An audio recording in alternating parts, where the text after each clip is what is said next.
ಇವತ್ತು ಹೀರೆಕಾಯಿ ಗೊಜ್ಜು ಮಾಡ್ತಾ ಇದ್ದೀವಿ ಚಪಾತಿ ಜೊತೆ.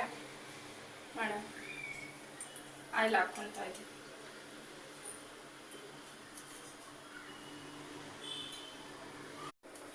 ಸಾಸಿವೆ ಹಾಕ್ತಾ ಇದ್ದೀವಿ, ಎಣ್ಣೆ ಕಾಯ್ದಿದೆ.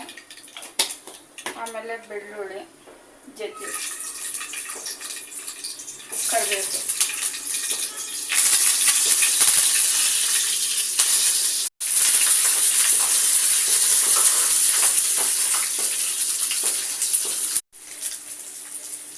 ಈರುಳ್ಳಿ ಫ್ರೈ ಆಗಿದೆ. ಬೆಳ್ಳುಳ್ಳಿ ಈರುಳ್ಳಿ ಟೊಮೊಟೊ ಹಾಕ್ತಾ ಇದ್ದೀವಿ.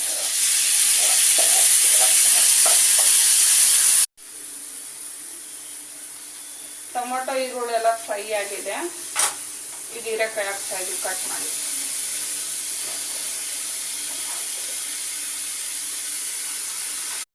ಧನಿಯಾ ಪುಡಿ, ಸ್ವಲ್ಪ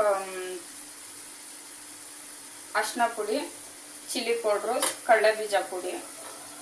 ಈರುಳ್ಳಿ ಇದು ಫ್ರೈ ಆಗ್ತಾ ಇದೆ.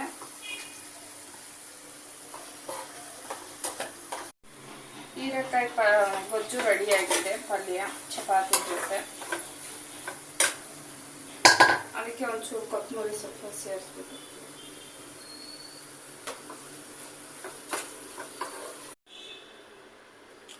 ಹೀರೆಕಾಯಿ ಪಲ್ಯ ಆಗಿದೆ. ಗೊಜ್ಜು ಚಪಾತಿ ಹೀರೆಕಾಯಿ ಪಲ್ಯ. ಲೈಕ್ ಮಾಡಿರಿ, ಶೇರ್ ಮಾಡಿರಿ.